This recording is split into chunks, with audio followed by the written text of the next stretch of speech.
왠지 오늘 반주자가 근심이 많은 것 같아요.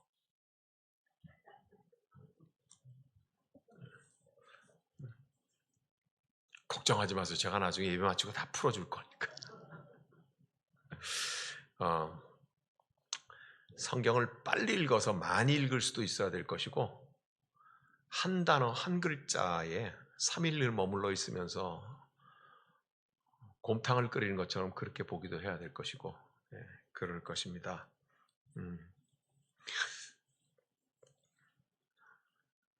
바로 말씀. 고통이 길어지면 당할 장사가 없어요. 약속이 오래 안 이루어지면은요, 그 약속을 의심하지 않을 사람이 없어요. 아브라함이 그랬어요. 이후에 여호와의 말씀이, 이후에 아브라함이 의심한 후에, 아브라함이 지친 후에, 아브라함이 절망한 후에, 아브라함이 자기 몸에서 날 자식을 포기한 후에, 여러 가지로 다 설명할 수 있죠. 아브라함은 포기하고 하나님께서 방패요 상급이라고 하시니까 뭘 주실 건데요? 그렇게 지금 말을 하죠. 하나님께서 네 몸에서 자식이 날 것이다. 그렇게 말씀하시죠. 아브라함과 원래 했다가 아브라함이 절망했던 약속을 다시 세워주시는 거잖아요. 그랬는데 별을 보고 믿게 하셨죠. 아브라함이 믿었더니 하나님께서 7절에 이렇게 말씀하세요. 그에게 이르시되, 아브라함에게 말씀하시되, 나는 이 땅을 네게 주어 소유를 삼게 하려고 너를 갈대아인의 우르에서 이끌어낸 여호와니라. 지금 하나님께서는 아브라함에게 뭘 약속하셨어요? 일단 아브라함은 불임이잖아요. 뭘 약속하셨어요? 네, 아들을 약속하신 거 아니에요, 그죠? 근데 갑자기 왜 땅을 주시겠다 그래요? 아들을 기다리다가 절망해서 이제 격려해서 겨우 다시 하나님이 진짜 그 약속을 이루실려나 보다 하고 힘을 냈는데 갑자기 땅을 주시겠다 그래요. 땅을 주려고 너에게 너를 이끌어내왔다 그렇게 말씀하세요. 이 땅은요, 맨 뒤쪽에 가가지고요, 19절에서부터 시작해서 21절까지 겐 족속, 그니스 족속, 아니 18절 끝부분부터 그래요. 이 땅을 애굽 강에서부터 그 큰 강 유브라데까지 네 자손에게 주고 겐 족속, 그니스 족속, 헷 족속, 무슨 족속, 무슨 족속의 땅을 다 주겠다고 그렇게 말씀을 하세요. 왜 땅 얘기를 하세요? 하나님은 이렇게 준비하세요. 하나님이 이렇게 준비하신다고요. 네. 아브라함이 자식 없이 살다가 죽으면 왜 땅이 필요해요? 필요 없죠? 땅을 준다는 것을 빨리 알아들어야 되죠. 그 땅에서 누가 살아요? 네 후손이 살겠다는 거잖아요. 예. 하나님께서 응답하시는 방식은 이런 방식이죠. 하나님께서 우리에게 응답하실 적에 갑자기 하나님 웬 땅을 주신다 그래요? 뭐 이렇게. 예? 아들을 달라 그러는데 웬 땅을 주신대요? 땅과 아들이 무슨 상관이 있대요? 그죠? 이 아브라함이 이제 오래되어가는 약속에 절망했을 때 하나님께서는 더 근본적인 언약을 주세요. 뭐예요? 네 후손이 살아갈 땅을 내가 주겠다고 그렇게 말씀하세요. 아브라함은 믿고 따라가죠. 그래서 믿음의 조상이라 그래요. 왜 그러냐 하면요. 저 같으면 어떻게 생각하겠어요? 제가 만약 아브라함이라면 아들을 주시겠다고 그러는데 땅을 주시겠다고 그러면요. 저 같으면 그렇게 생각할 거예요. 무지하게 오래 걸리겠네. 또 기다려야 되겠네. 지금까지 기다렸는데 앞으로 또 기다려야 되겠네. 나는 또 시험 들겠네. 저 같으면 그랬을 것 같아요.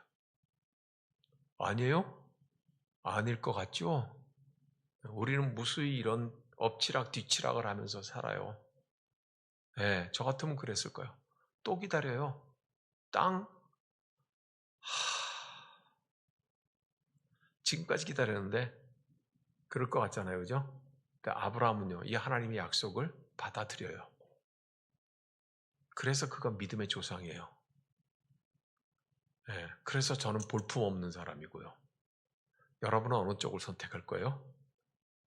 예, 목회하면서요, 목사보다 신앙이 훨씬 좋은 분들을 수도 없이 많이 봤어요. 평신도들이요. 예. 목사라고 다 신앙이 위대한 거 아니고 다 좋은 거 아니에요.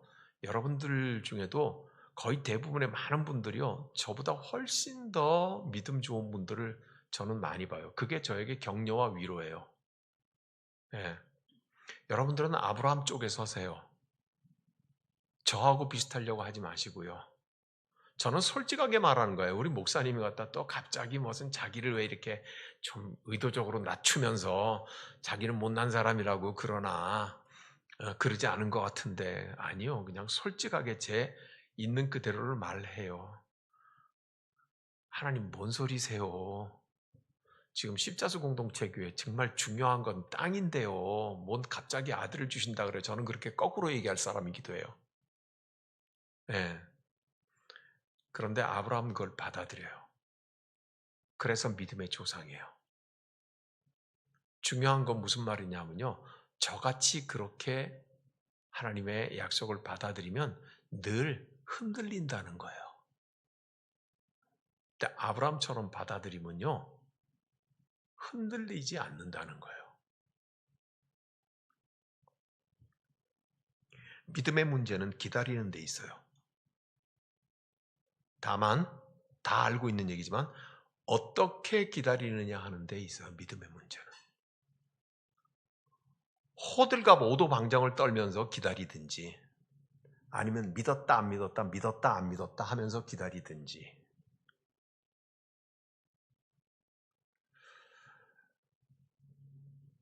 아니면 자기 혼자 후라이팬에 기름 튀는 것처럼 다닥다닥 그러는 것도 모자랐고, 옆에 사람하고 주변 사람들하고 공동체 사람들에게 아닌 것 같아, 그거 아닌 것 같아, 저 사람 잘못한 것 같아, 목사가 틀려먹은 것 같아부터 시작을 해가지고 아무개 장로가 틀려먹은 것부터 시작해갖고 자꾸 옆에 사람 쑤셔가면서 같이 후라이팬에 계란 굽듯이 그렇게 타닥타닥타닥타닥 그러면서 기다리기도 하겠죠 뭐.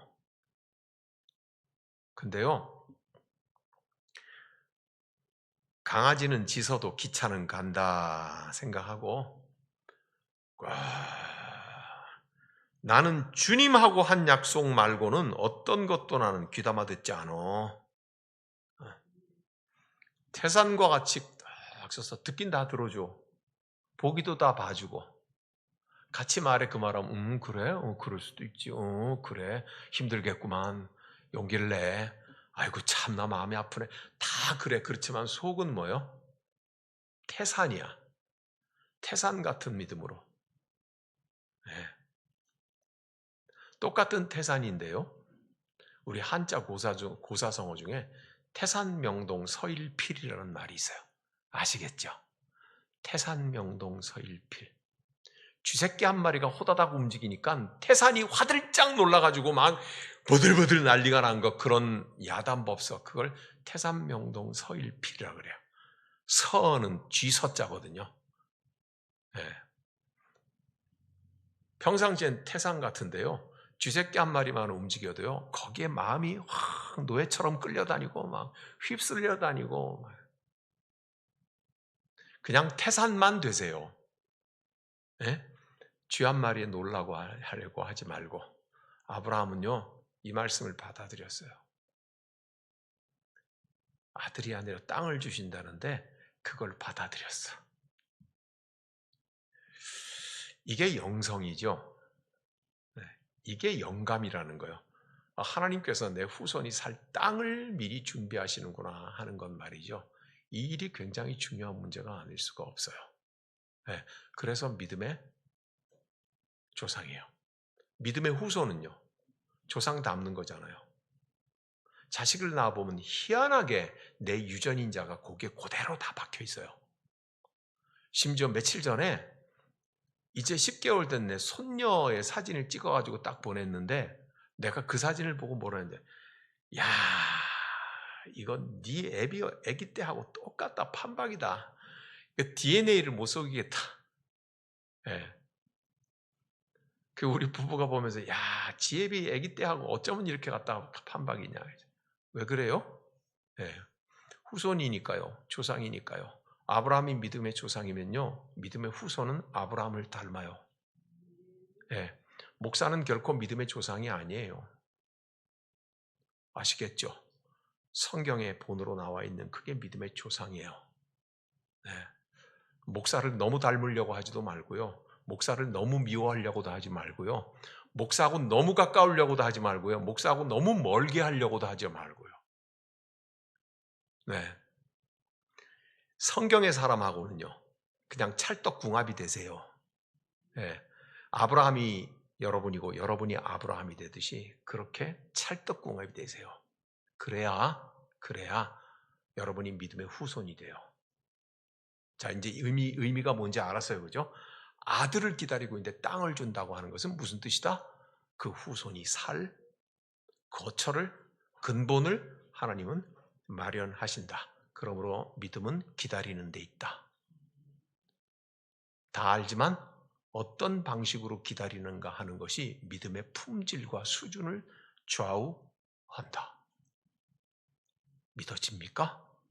그러면 이제 어떻게 기다려야 될지가 알게 되겠습니까? 예, 태산과 같이 하나님을 기다리는 사람. 그게 믿음이에요.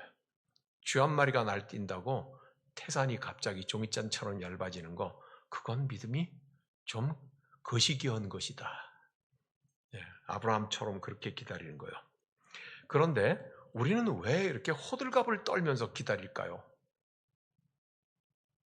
저처럼 왜 이렇게 호들갑을 떨면서 엎치락 뒤치락 하면서 믿었다 안 믿었다가 하나님이 주실까 안 주실까 막 이렇게 갔다가 하면서 기다릴까요? 우리의 연약함 때문이죠. 맞죠? 근데 그 연약함을 다시 또 들여다보면 그 속에 있는 정체는 뭘까요? 연약함의 정체는요, 욕심 때문이에요. 욕심 많은 사람이 얼마나 세고 강한데? 아니에요. 욕심 많은 사람은요, 자기가 바라는 것이 이루지 못하면요, 마치 달리다가 발 걸린 것처럼 자빠지면 못 일어나요. 그 탐욕이에요. 욕심이 커지면 탐욕이 되거든요. 그게 얼마나 약한 건데요. 예. 탐욕은요, 저와 여러분이 기다리는데 어떤 역할을 하는 줄 아세요? 빨리 이루고 싶어 하는 역할을 해요. 어서, 빨리, 신속하게. 빨리 나의 미래를 좀 만들고 싶어요. 내가 원하는 미래, 내가 바라는 내일을 빨리 만들고 싶어요. 그러면 어떻게 하겠어요? 열심을 내겠죠. 그죠? 그 열심에 힘을 쓰겠죠. 올바른 방향인지는 생각할 시간이 없어요. 빨리 이루어야 되거든요. 빨리 내가 원하는 나의 미래를 지금 만들어내야 되고, 그러기 위해서는 온 힘을 다하고 속도, 달려가기 때문에 올바른 것인지에 대하여서 생각하지 않아요. 그러니까 이 사람은 기다림에 익숙하지 못한 사람이에요.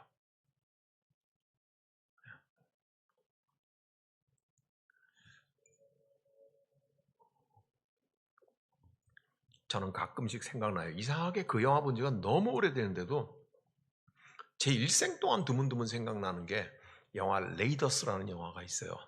해리슨 포드라고 하는, 지금은 완전히 할아버지가 되신 분인데 그분이 젊었을 적에 출연했던 영화인데 잘생겼어요. 이게 뭐냐 하면요, 독일하고 연합군하고 전쟁한 세계 2차 대전 당시에, 예, 이집트나 그 부분의 사막을 다니면서 하나님의 법궤 있죠. 모세의 성궤. 그거 없잖아요. 어디 있는지 모르잖아요. 예루살렘으로 다윗이 다윗성을 만들면서 옮겨가잖아요. 배꼽 드러내고 춤추면서. 그죠? 그런 건 아주 모르잖아요. 어디 있는지. 이게 무언가가 사라져버린 법궤를 찾으려고 미국의 고고학자인 주인공이 그 하나님의 법궤를 찾고, 그리고는 독일 쪽에도 역사학자죠. 독일이 전쟁을 일으킬 적에요, 유명한 미술품이라든지 가치가 나가는 골동품을요, 히틀러가 따로 군대를 조직해갖고 싹 쓸어 모았어요. 예, 그걸 지금 일부 찾기도 하고 아직 못 찾은 것도 많고, 그런데 독일 가니까 또 그 설명을 하더라고요. 중요한 거는 미국의 고고학자와 독일의 고고학자가 둘이 이 하나님의 법궤를 어디에 있다고 소문을 듣고 찾는 거예요, 전쟁 중에. 그래서 어떻게 해서 접근을 했어요, 거기 있다고. 누가 먼저 그거를 찾았게요? 독일군이 먼저 찾았어요. 그래서 그 법궤 궤를 이렇게 매잖아요. 작대기를 길게 해갖고 메고 가게 돼 있잖아요. 법궤는 고리가 있어가지고. 그 고리를 시강 독일군이 딱 앞뒤로 메고, 군인들이 몇 사람이 호위하면서 의기양양하게 이 독일의 고고학자가 가는데, 야트막한 언덕 위에서 갑자기 미국의 고고학자 주인공이 딱 나타나요. 혼자 나타나면서 뭘 하고 있냐면 어깨에 이렇게 메고 쏘는 대포가 있어요. 크지는 않지만 위력적이죠. 적의 탱크를 이렇게 쏘고 그러는 건데, 어깨에 포를 하나 딱 메고 나타나서 꼼짝마. 그럼 모두가 다 얼어붙을 수밖에요. 그러니까 이 주인공이 뭐라고 말을 해요? 내려놓고 니네는 꺼져. 아니면 내가 여기서 쏴버릴까, 모두 다 없애버릴까, 다 날려버릴 거야, 이렇게 말을 해요. 근데 이 독일의 고고학자가 당황하다가 딱 정신을 차리고 그 주인공을 향해서 이렇게 말해요. 쏴라. 너나 나나 역사라고 하는 이 거대한 능선에 하나의 점을 찍고 사라져버리는 인간일 뿐인데, 인간이 살아야 100년 살잖아요. 점을 찍고 사라질 존재일 뿐인데 역사 그 자체가 여기에 있다. 쏴라. 무슨 말인지 이해가 되죠? 하나님의 법궤를, 이것이 역사 그 자체이다. 너나 나는 역사의 한 티끌이고 점이다. 쏠려면 쏴라. 근데 주인공이 쏘게요, 못 쏘게요? 못 쏴요. 한참을 얼어붙어 생각을 하더니 안 쏘고 보내줘요.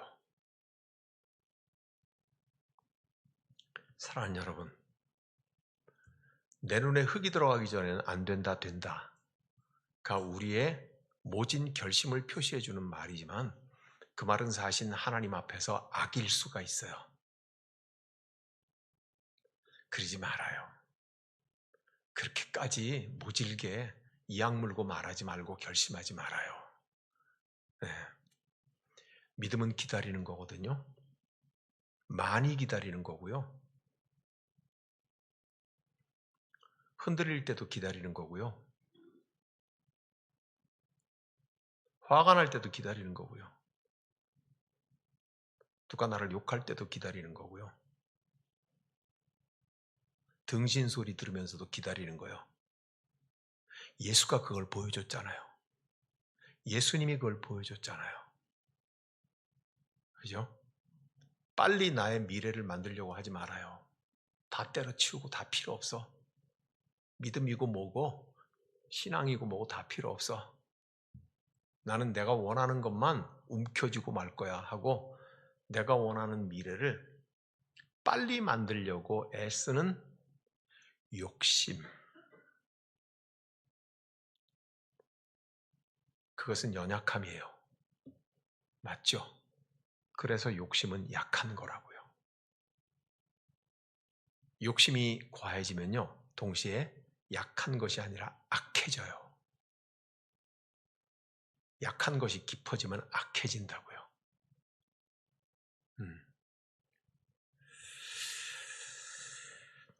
아브라함은 그래서 그것을 기다리기로 합니다. 그러니까 하나님께서는 말이죠. 어떻게 말을 해요? 새, 염소, 암염소, 숫양, 산비둘기, 집비둘기 새끼를 가져다가 쪼개놓고 그리고 하나님께서 계약을 하시죠. 계약을 하시죠. 이거 계약 아닌데? 이거 뭔 계약이요? 이거 재물들을 갖다가 다 갖다 놓고 깨끗이 딱 쪼개놓고 하나님께서 밤이 내리니까 거기에 불을 태우시면서 하나님께서 임재하시고 운행하시는 거잖아요.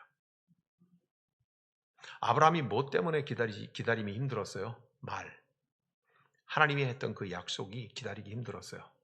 하나님이 다시 아브라함의 약속을 부추겨 올리시고 그 다음엔 뭘 하세요? 눈에 보이는 재물을 불태움으로써 다시 약속을 하세요. 말, 그것은 들은 것도 같고 안 들은 것도 같고 유효한 것도 같고 아닌 것도 같고 이루어질 것도 같고 안 질 것도 같고.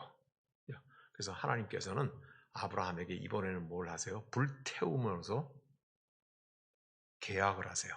약속을 하세요. 은혜죠. 아브라함은 이미 받아들이기로 했거든요. 길게 기다리기로 했다고요.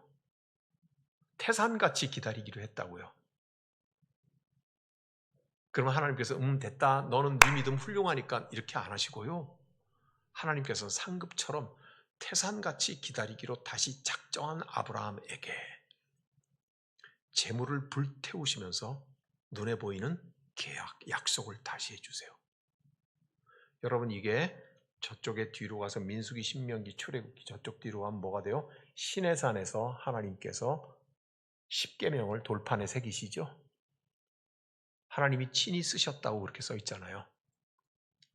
하나님이 계약하시는 거죠. 뭘로요? 문서로 계약하는 거예요. 문서로. 글을 썼다는 얘기는 남는다는 얘기잖아요. 보세요. 말도 남아있지 않고 오늘 여기에 불태우는 것도 죄로 남아있지 않을 거예요. 그죠? 그런데 시내산의 언약, 십계명, 율법, 그것은 하나님께서 친히 돌판에 쓰신 글씨죠. 문서예요. 문서. 계약문서, 집문서, 땅문서라고요. 문서는 뭐예요? 두 계약의 당사자가 아무도 서로 부인하지 못하는 거예요. 맞죠? 하나님도 없었던 일로 못하고 사람도 없었던 일로 못하는 거예요. 오늘 저와 여러분들에게는 여기에 문서가 있어요. 하나님이 이렇게 문서를 계약하셨어요. 하나님도 나는 말하지 아니하였다, 나는 약속 안 했다, 하나님도 부인할 수 없으시고 믿는 우리도 부인할 수 없어요. 저와 여러분은 그 가운데 살아가고 있는 사람들이라고요. 너무 멋지지 않아요, 우리 하나님은? 네. 너무 기가 막히신 분 아니에요, 그죠? 네. 그럼에도 불구하고 우리의 연약함이 우리를 뒤흔들고 집어 흔들고 그러긴 하지만 그럼에도 불구하고 우리는 곧 다시 돌아오죠. 아니 돌아올 수밖에 없어요. 이상하게 돌아와요. 거역할 수 없게 돌아오고요. 묘하게 다시 돌아와요. 왜요? 우리는 하나님의 약속 안에 있는 사람들이기 때문에 그래요.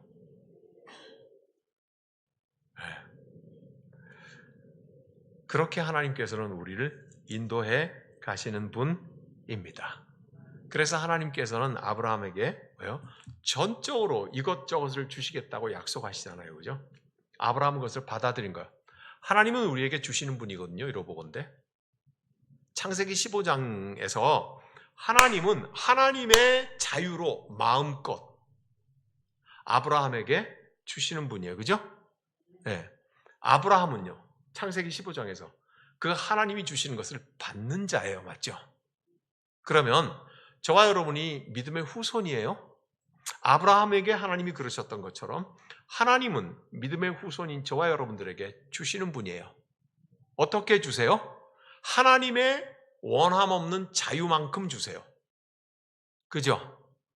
네? 우리가 그리고 우리가 요청하는 계산서만큼 주시는 분이 아니라 그렇게 하시는 분이 아니라 하나님께서 자유하시고 기뻐하시는 만큼 주시는 분이에요. 우리는요, 오늘 여전히 아브라함처럼 받는 사람들이죠. 여러분 보세요. 이제 끝부분이에요. 창세기 15장 18절부터 보세요. 창세기 15장 18절부터 끝절까지 빠른 속도로 같이 읽어요. 시작. 그날의 여호와께서 아브라함과 더불어 언약을 세워 이르시되 내가 이 땅을 애굽 강으로부터 그 큰 강 유브라데까지 네 자손에게 주노니 곧 겐 족속, 그니스 족속, 갓논 족속과 헷 족속과 브리 족속과 르바 족속과 아모리 족속과 가나안 족속과 기르가스 족속과 여부스 족속의 땅이라 하셨어요. 뭐가 눈에 들어와요? 첫 번째 18절에 큰 강 유브라데 강, 인류 문명이 여기서 생겨난 유브라데 강, 티그리스 강에서, 그죠? 그리고는 어디예요? 이집트의 나일강이에요. 그리고는요, 중국의 황하강이에요. 그래서 인류 문명의 4대 발상지라 그러잖아요. 인류의 문명이 시작되어 있는 그 근본이 되는 강, 유브라데 강부터 여기까지 주시겠다고요. 자, 유브라데를 기억해요. 하나만 더 찾아요. 열왕기상 4장을 찾아요. 뒤로 나가서 열왕기상 4장. 열왕기상 4장은요, 솔로몬이 막 왕이 되어가지고 막 번성할 때예요. 4장 24절.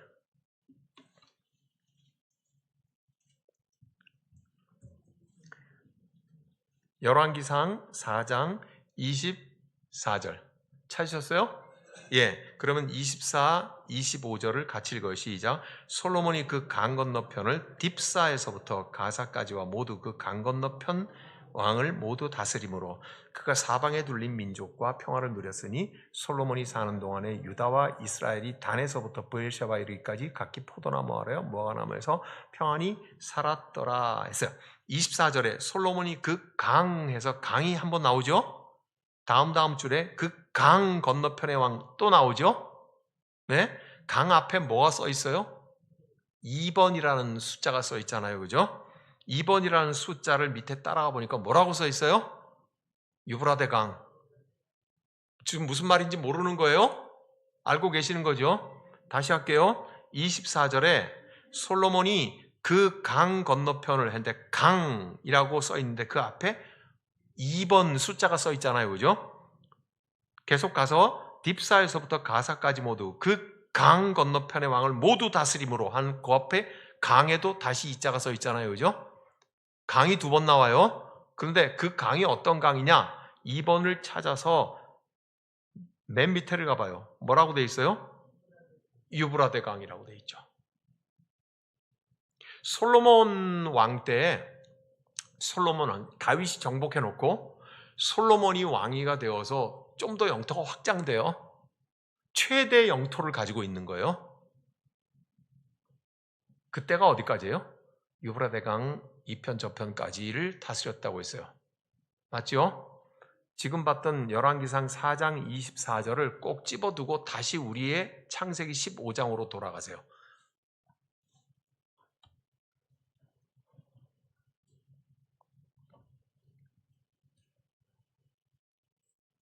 창세기 15장 18절만 시작. 그날의 여호와께서 아브라함과 더불어 언약을 세워 이르시되 내가 이 땅을 애굽 강에서부터 그 큰 강 유브라데까지 네 자손에게 주겠노니.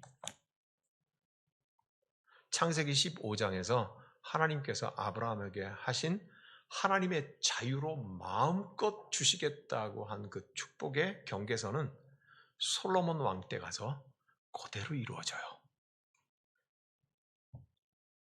아브라함은 오래 기다려야 되겠죠. 네. 저와 여러분도요.